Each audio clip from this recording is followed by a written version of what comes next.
This is such a cheap dish. If you combine the fact that you buy these tomatoes on sale, even if you're not getting them on sale, think about $2 for a can of tomatoes, and then a couple of cloves of garlic, a few little sprigs of basil, and a pound of macaroni, which is about another $1.49.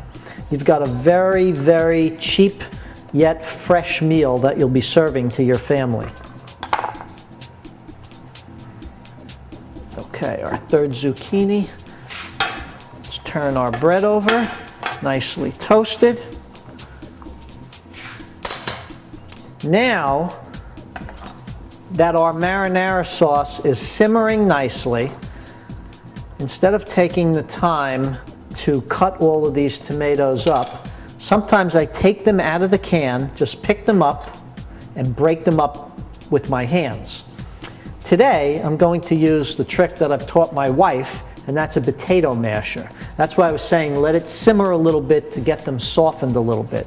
And you have to be careful because sometimes it does squirt a little bit. I simply take the potato masher and I go around and crush all the tomatoes. Do it slow because sometimes they're a little bit firm and they will release their juice. That's why, again, you want to let it get a little bit soft. And we're just simply crushing it down so we have a nice coarse texture. We don't want this really smooth, like a very smooth tomato gravy that you might make that we sometimes call a Sunday gravy. Take your time, not too much pressure needed, but you're going to just crush all these tomatoes. And you'll see it'll have a nice coarse texture that when you serve this on some nice macaroni, you'll have big hunks of tomato.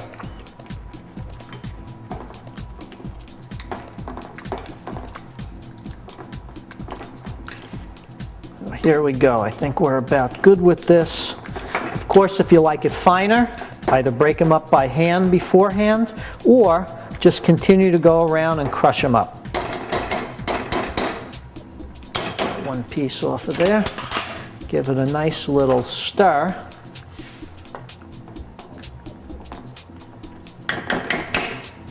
Okay, now we have to add one more thing to this. We need some nice fresh basil. When we're working with basil, we like to take the basil leaves and we like to pile them up one on top of another. Make a nice little stack of them. And then we're going to just simply roll them up. Basil's a pretty delicate herb, so when you chop basil, it tends to blacken a bit. So we roll it up. And then we take a knife and we gently slice through it like this. See how the tip stays on the board and it's this rocking and sliding motion? Now watch. With the basil, I'm slicing through it. I'm not chopping it. I'm slicing. So what's happening is it's letting go these very fine little shreds, which is called chiffonade. Now, if you don't want it in such long pieces, after I chiffonade that, I'll simply go across the other way and I'll make a couple of slices to take those shreds and make them a bit smaller. Now I've got some nice little fluffy short threads of basil that I can sprinkle into my tomato marinara sauce. Okay, we're going to give that a little shot of fresh pepper.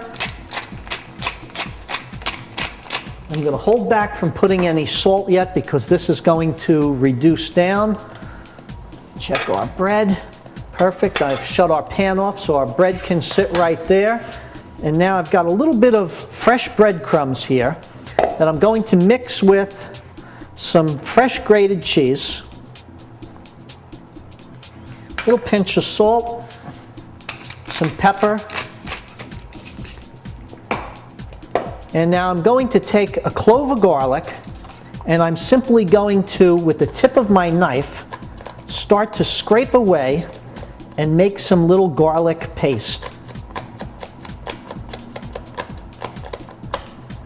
And then I can just mash that paste up. Going to add that right into my stuffing. Got a little bit of fresh parsley here.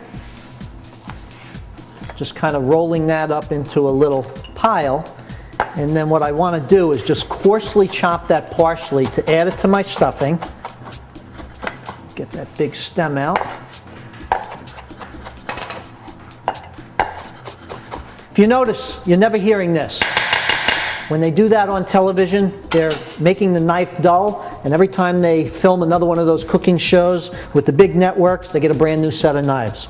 We can't afford a brand new set of knives, and it'll be a sin to waste them anyway, so we're just being careful, which is what you should do. I'll lower down my marinara sauce, give it another stir. It's smelling wonderful. It's smelling wonderful. It's really just about ready to put on some macaroni if you wanted to do that right now. Now in this, to moisten it, I need to add a little bit of olive oil. And I want to just moisten this stuffing mixture enough that it holds together when you squeeze it with your hands. So I first mix it up with a fork. Then I'll get in there with my hands and give it a little squeeze so I can feel if it's in fact going to grab a little bit with your hand, give it a squeeze, and it stays together. And that's exactly what I'm looking for. So it's all moistened. I'm going to take my zucchini now and I'm going to stuff it.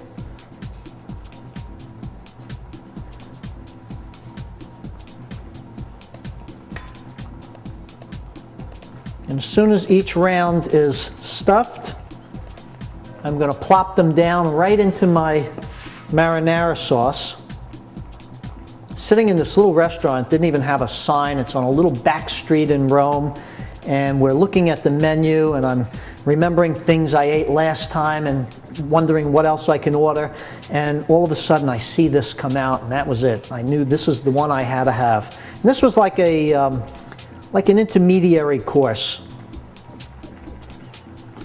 We ordered a first course, then I ordered this, then I ordered some osso buco, and I think we ordered something else, and then it was time for dessert. And since I'm not a big sweet eater, and I don't really speak Italian, so all I could think of that I wanted was a peach. So I saw these wonderful, wonderful peaches, and fortunately I knew how to say that in Italian, so when they came and asked us what we wanted for dessert, I said, un pesca, un pesca. And when I bit into that peach and the juice ran down my neck, I knew I had the best peach. Let me just rinse my hands.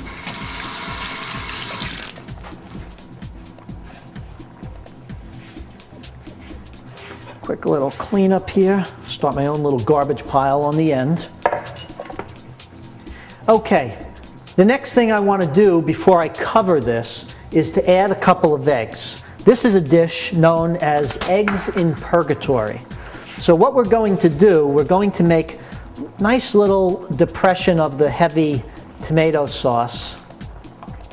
I'm pushing away the heavy pieces so that the egg will fall into a nice little liquid pocket. And I'm going to just break the egg and put that gently into the tomato sauce. They're called eggs in purgatory because we're going to put a little bit of crushed hot pepper with it. Now you can understand the purgatory term.